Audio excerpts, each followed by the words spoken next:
आज हम एक ऐसे विषय पर जानकारी ले रहे हैं जो एक बहुत ही संवेदनशील मुद्दा है।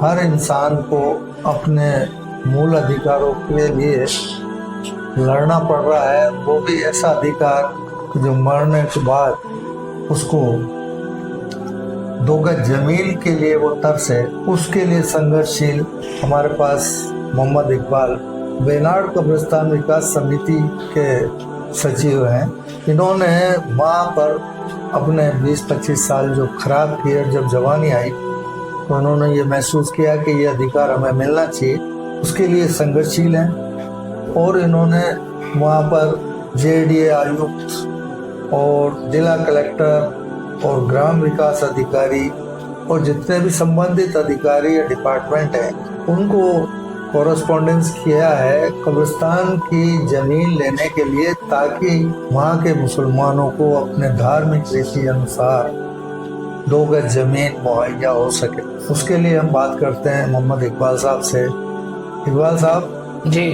आपने सारे काम जेडीए आयुक्त और जिला कलेक्टर और ग्राम विकास अधिकारी सबको लेटर दिए, आपको वहाँ से कोई सेटिस्फेक्शन या तसल्ली बख्श जवाब मिला, या उम्मीद है आपको जमीन मिलने की, या सिर्फ कागजों में ये बात चल रही है? नहीं, ऐसा नहीं है कि जब हम लोग पेपर वर्क करते हैं, पत्र व्यवहार करते हैं जेडीए से, जिला कलेक्टर साहब से, तो वहां से उन पेपरों पे काम होता है और उस पर चर्चाएं होती है। वो सारे कागज पंचायत जाते हैं। पंचायत जाने के बाद में जो उसमें कमियां हैं वो सरपंच और ग्राम विकास अधिकारी की है। वो वहां से उन पेपरों पे पूरा वर्क नहीं करते, पूरा काम नहीं करते, और यही कमी है कि आज तक हम इस सुविधाओं से वंचित है। इसके अंदर गवर्नमेंट का भी कोई सरकार का या प्रशासन का एक जिम्मा बनता है कि जहाँ भी हिंदू या मुस्लिम या कोई भी कम्युनिटी रहती हो, वहाँ पर उन लोगों के धार्मिक स्थल या धार्मिक इबादत गाह या कब्रिस्तान के लिए जमीन दी जाए।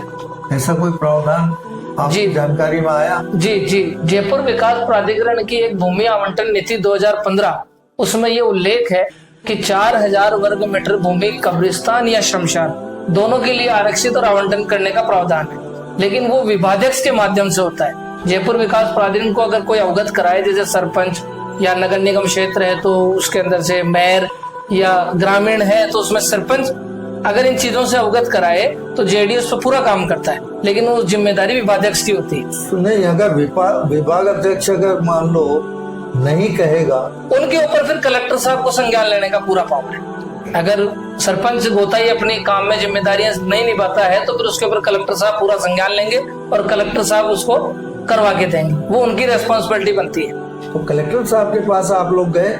जी, 10 बार जा चुका हूँ मैं, कम से कम 5 से 7 बार तो जनसुनवाई में जाता हूँ। मेरी पीड़ा रखता भी हूँ, लेकिन वो टेबल टू टेबल पेपर मेरा चलता रहता है। बस कलेक्टर साहब कहीं आगे भेज देते हैं, वो आगे भेज देते हैं, वो आगे भेज देते हैं, मतलब पूरा इस पे फोकस नहीं करते हैं कोई भी काम। मतलब आपके कहे अनुसार ये है कि कलेक्टर मेन अथॉरिटी है, वो चाहे तो विभाग अध्यक्ष की छुट्टी कर सकते हैं, जो है बिल्कुल वो जमीन आपको अलॉट कर सकते हैं। जेडीए में वो पावर है। अगर जेडीए कोई ना कोई तो नियम ऐसा होता होगा कि जब विभागाध्यक्ष अगर सहयोग नहीं करे तो जेडीए भी उसमें कोई ना कोई पावर दिखा सकता है अपनी। राजनीति के तहत लोग सरपंच या और जो है प्राइवेट बॉडी का गवर्नमेंट बॉडी में इन्वॉल्व हो जाते हैं, वो लोग एक कम्युनिटी को विशेष तौर पर नहीं देना चाहे और वो उस पर ध्यान नहीं दें, तो क्या सरकार भी उस पर ध्यान नहीं देगी? उनको तो देना चाहिए। सरकार का तो बिल्कुल दायित्व बनता है। जब जिस तरह की सरकार वादा करती है आम आदमी का, अल्पसंख्यक का, सबका साथ सबका विकास का, तो इसमें तो आम आदमी की तो पीड़ा को समझना चाहिए सरकार को। तो फिर अभी तक आपको जो नहीं मिली, इसकी वजह क्या रही? इसकी वजह ये पॉलिटिक्स,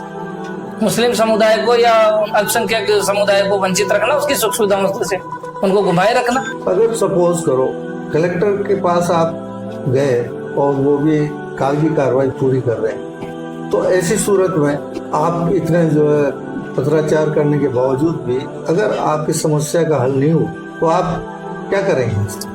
इसके बाद हम विचार कर रहे हैं कि हमारा संघर्ष जारी रखेंगे और हम कोशिश करेंगे कि कलेक्टर्स के पास में जाके धरना प्रदर्शन करें। अगर हमें भूख हड़ताल की भी जरूरत पड़ी तो हम भूख हड़ताल भी करेंगे, क्योंकि हमारा संघर्ष अगर हमें दिला सकता है तो हम इसके लिए पूरा प्रयास करेंगे, और 2 गज जमीन के लिए तो हमें लड़ना ही पड़ेगा। तो आप लोग लास्ट स्टेज ये बची आपके पास के जिला कलेक्टर के यहाँ धरने प्रदर्शन। जी जी जी, हमारे धैर्य का बांध टूटता जा रहा है। और इसमें शायद मेरे ख्याल से जयपुर के लोग भी शरीक होंगे, क्योंकि एक कम्युनिटी के लिए ये एक बहुत जरूरी जगह होती है, जो उसको आखिरी मरने के बाद उसको जमीन चाहिए, उसके लिए दूसरे लोग भी आपकी मदद करेंगे। हाँ, कितना बड़ा दुर्भाग्य सर, एक समुदाय को केवल उसकी मूलभूत सुविधाओं से वंचित रखा जा रहा है। तो अगर ये मैसेज जयपुर शहर में फैलता है तो जयपुर के समाज से भी, जयपुर के जो चिंतित जो व्यक्ति हैं मुस्लिम समुदाय के लेकर, वो लोग सहयोग में जरूर आएंगे, मुझे पूरी उम्मीद है। नहीं, इसके अंदर मुस्लिम समुदाय के अलावा ऐसे लोग भी हैं जो बहुसंख्यक लोग, दूसरे धर्म के मानने वाले, वो भी इन मामलों के अंदर बड़े मतलब गंभीर होते हैं, और वो भी आपकी मदद करेंगे, ऐसा मेरा विचार है। जी बिल्कुल, हमारे ग्राम पंचायत बोयतावाला में ऐसे बहुत लोग हैं जो हमारी पीड़ा को लेकर चिंतित है। वो भी सरपंच साहब को, या जैसे कई बार चर्चाएं होती है तो वो कहते हैं कि इनकी सुविधा इनको मिलनी चाहिए, मुस्लिम समुदाय की सुविधा तो मिलनी चाहिए, ये लोग कहाँ जाएंगे यहाँ से। आप लोगों को वहाँ रहते हुए कितना टाइम हुआ है? जी, हमें 20 वर्ष हो गए वहाँ रहते हुए। 20 वर्षों में अभी आपको ये जरूरत क्यों महसूस हुई? जरूरत ये महसूस हुई कि पहले तो हमारे यहाँ मृत्यु दर 1-2 लोगों का इस साल का रेशो आता था। 2022 बाद में ये रेशो में बढ़ोतरी हुई, 10 लोग, 5 लोग, 7 लोग को मृत्यु होने लगी। तो बैठे बैठे हमें विचार आया क्यों नहीं कोई व्यवस्था यहाँ भी होनी चाहिए, क्योंकि जब भी हमारे यहाँ कोई मृत्यु होती थी तो हमें आसपास के कब्रिस्तान जैसे जोटवाड़ा, विद्याधर नगर, नारीकना का भट्टा बस्ती 15 किलोमीटर दूर कब्रिस्तानों में लेके जाना पड़ता था। रात में, दिन में कभी परेशानी आती थी, कोई गरीब की मृत्यु हो जाती तो पैसों की परेशानी आती थी। ये सोच के हमने विचार किया और एक 2022 में कब्रिस्तान विकास समिति राज्य सरकार से संस्था हमने रजिस्टर्ड करवाई, और उसके बाद हमारा संघर्ष जारी है। जी, वहाँ आबादी कितनी है मुस्लिम? वहाँ तकरीबन अभी वर्तमान में 800 परिवार और 4000 के आसपास की पॉपुलेशन है वहाँ, जो मेरे सभी पत्र व्यवहार में दर्शाया हुआ। ये थे मोहम्मद इकबाल साहब, जो बेनाड कब्रिस्तान विकास समिति के सचिव हैं।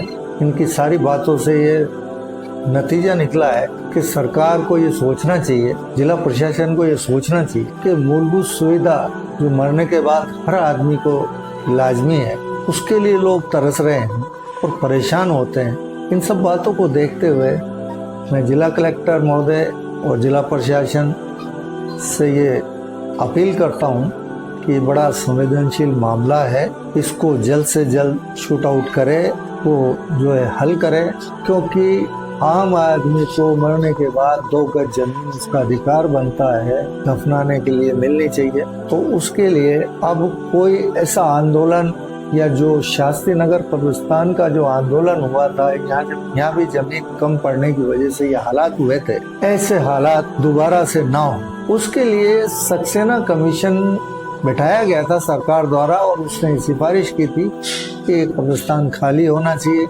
अगर वो सिफारिश वाजिब है और उस सिफारिश के आधार पर गवर्नमेंट को नए कब्रिस्तान भी जनसंख्या के अनुपात में अलाट करने चाहिए, वरना इसको न्यायालय में, उच्च न्यायालय में ले जाया जाएगा, और ले जाना चाहिए बुद्धिजीवियों को, और उस कमीशन की रिपोर्ट के आधार पे जमीन को अलाट कराना चाहिए। ये सरकार से हम उम्मीद करते हैं। शुक्रिया।